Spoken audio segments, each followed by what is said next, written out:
नमस्कार, SBT news में आपका स्वागत है। पेश है 17 फरवरी शनिवार सुबह 11:15 बजे राजस्थान की बड़ी खबरें। राज्यसभा चुनाव में सोनिया गांधी के नामांकन पत्र को लेकर दायर आपत्ति को चुनाव अधिकारी ने खारिज कर दिया है। सोनिया गांधी की इटली में स्थित पैतृक संपत्ति की पूरी जानकारी एफिडेविट में नहीं होने के मुद्दे पर बीजेपी की ओर से विधानसभा में आपत्ति दर्ज कराई गई थी। इसके बाद पीसीसी अध्यक्ष गोविंद सिंह डोटासरा ने सोनिया गांधी की ओर से शुद्धि पत्र पेश किया।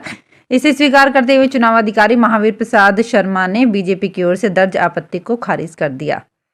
राजस्थान सरकार ने शुक्रवार शाम को भारतीय पुलिस सेवा के अधिकारियों की नवीन तबादला सूची जारी की है।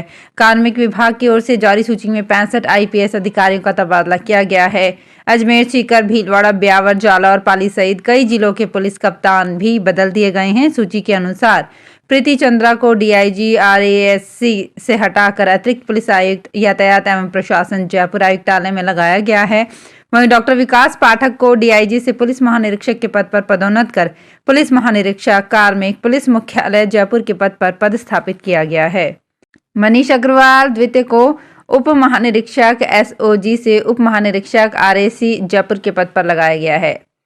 हरियाणा के रेवाड़ी में पहुंचे प्रधानमंत्री नरेंद्र मोदी ने कहा कि कांग्रेस के नेता अपना एक स्टार्टअप नहीं संभाल पा रहे हैं। ये लोग देश संभालने का सपना देख रहे हैं। कांग्रेस का ट्रैक रिकॉर्ड इतिहास के सबसे बड़े घोटालों का, आतंकवाद को बढ़ाने और सैनिक को कमजोर करने का है। उन्होंने कहा कि देश की इच्छा थी कि अयोध्या में प्रभु राम का भव्य मंदिर का निर्माण हो। आज पूरा देश भव्य राम मंदिर में विराजे रामलला के दर्शन कर रहा है।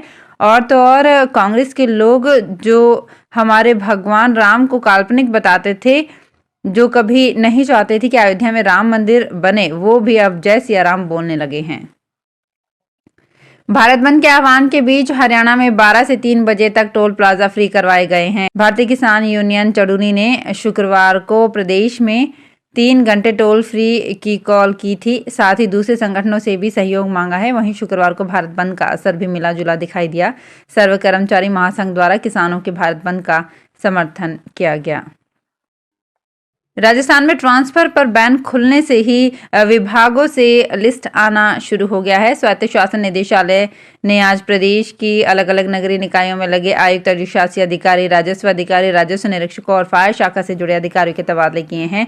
2 अलग अलग सूची में कुल 79 अधिकारियों के कार्य क्षेत्र बदले गए हैं। इनमें 3 सहायक अग्निशमन अधिकारियों को एपीओ करके मुख्यालय उपस्थिति देने के लिए कहा गया है। हनुमानगढ़ में नियुक्त एएफओ मोहम्मद यूनुस, दौसा में नियुक्त कुलदीप मानतवाल और कोटा दक्षिण में नियुक्त अब्दुल मतीन मंसूरी को एपीओ करके मुख्यालय में हाजिरी देने के लिए कहा गया है। हरियाणा और पंजाब में चल रहे किसान आंदोलन से हिमाचल प्रदेश की टूरिज्म इंडस्ट्री को तगड़ा झटका लगा है। दिल्ली, पंजाब और हरियाणा में सड़कें बंद होने से पहाड़ों पर पर्यटक नहीं पहुंच पा रहे हैं। नतीजा 85% से 90% एडवांस बुकिंग कैंसिल हो गई है। वॉक इन टूरिस्ट यानी मौके पर बुकिंग करने वाले सैलानी भी 50% घट गए हैं। हिमाचल प्रदेश के पर्यटन स्थलों से 13 फरवरी से ही रौनक गायब है। दौसा जिले के मेहंदीपुर बालाजी कस्बे में शुक्रवार शाम को 3 दुकानों में लगी भीषण आग से श्रद्धालुओं में अफरा तफरी मच गई। आग की सूचना पुलिस व कंट्रोल रूम को दी गई तो बालाजी थाना पुलिस तत्काल मौके पर पहुंची, लेकिन दमकल नहीं पहुंचने से दुकानें धूं धूं कर जलती रही। आग इतनी भीषण थी कि दुकानों से निकल रही लपटों के कारण लोगों का वहां रुकना मुश्किल हो गया। करीब 1 घंटे की मशक्कत के बाद आग पर काबू पाया जा सका। राहुल गांधी की भारत जोड़ो न्याय यात्रा यूपी में एंट्री कर गई है। बिहार यूपी के नौबतपुर बॉर्डर से राहुल गांधी खुली लाल जीप से चंदौली जिले में प्रवेश किया।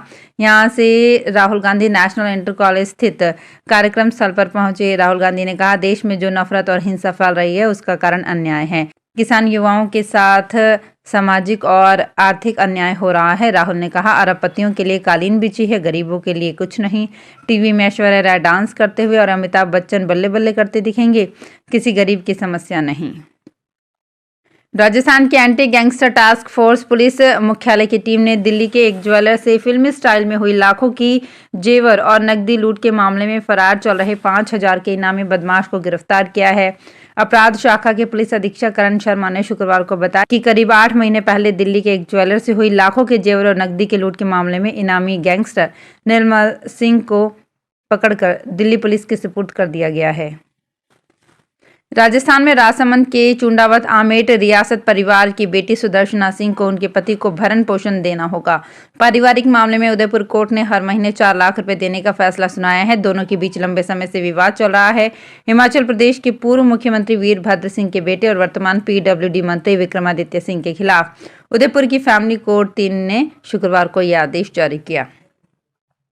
ग्रामीण भारत बंद का असर झुंझुनू में भी दिखा। संयुक्त किसान मोर्चा के राष्ट्रीय आह्वान पर किसानों ने सीकर रोड स्थित टोल पर धरना प्रदर्शन किया। किसानों की केंद्र सरकार के खिलाफ नारेबाजी की। इस दौरान घंटे भर तक टोल को फ्री रखा गया। अखिल भारतीय किसान सभा के अरविंद गढ़वाल ने बताया कि किसानों को एमएसपी को कानूनी अधिकार बनाने, किसान आंदोलन में शहीद हुए किसानों को मुआवजा देने और लखीमपुर खीरी में किसानों पर गाड़ी चढ़ाने की साजिश में शामिल मंत्री अजय मिश्रा टेनी को बर्खास्त करने की मांग की गई है। देश में प्रधानमंत्री फसल बीमा योजना के तहत 56 करोड़ 96 लाख आवेदकों के बीमा किए गए हैं। इस योजना के तहत अब तक 1,54,000 करोड़ रुपए से अधिक का भुगतान किया गया है। आधिकारिक सूत्रों के अनुसार 2016 में प्रारंभ की गई इस योजना के तहत अब तक 1,54,469 करोड़ रुपए का भुगतान किया गया है, जो इस योजना के उत्कृष्ट प्रदर्शन को दर्शाता है। पीएमएफबीवाई का उद्देश्य भारतीय किसानों को एक सरल, सस्ते और व्यापक फसल बीमा उत्पाद उपलब्ध कराना है। राजस्थान के भारतीय जनता पार्टी प्रदेश अध्यक्ष सीपी जोशी ने कहा कि प्रधानमंत्री नरेंद्र मोदी ने जो कहा वो किया है, इसलिए जनता का विश्वास बढ़ा और देश में उनके मजबूत नेतृत्व में पिछले 10 वर्षों में अकल्पनीय प्रगति की है। जोशी शुक्रवार को प्रधानमंत्री नरेंद्र मोदी के विकसित भारत विकसित राजस्थान कार्यक्रम के दौरान चित्तौड़गढ़ स्थित शहीद मेजर नटवर सिंह उच्च माध्यमिक विद्यालय में आयोजित कार्यक्रम में लाभार्थियों, ग्रामवासियों, भाजपा पदाधिकारियों और कार्यकर्ताओं को संबोधित कर रहे थे। जयपुर में भर्ती परीक्षा के अभ्यर्थी से अनोखे तरीके से ठगी करने का खुलासा हुआ है। बदमाश परीक्षाओं की ओएमआर शीट में गलत जवाब को सही करने के नाम पर ठगी कर रहे थे। एसओजी की टीम ने ऐसे ठगी करने वाले एक बदमाश महेंद्र चौधरी को गिरफ्तार किया है, जो बाड़मेर का रहने वाला है। इसके बाद पूरे मामले का खुलासा हुआ है। आरोपी महेंद्र चौधरी अपने गिरोह के साथ हर अभ्यर्थी से 3 लाख रुपए लेकर ठगी कर रहा था।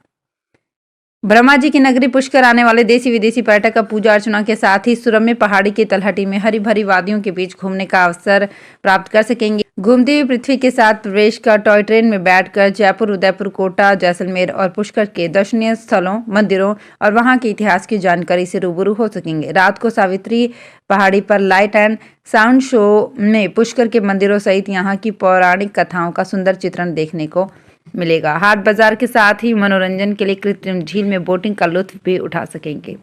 तो फिलहाल इस बुलेटिन में इतना ही, फिर हाजिर होंगे कुछ और बड़ी खबरों के साथ। अगर आप भी अपने आसपास की छोटी बड़ी और महत्वपूर्ण खबरों से अपडेट रहना चाहते हैं तो सब्सक्राइब कीजिए हमारे चैनल एसपीटी न्यूज को और प्रेस कीजिए बेल आइकन पर।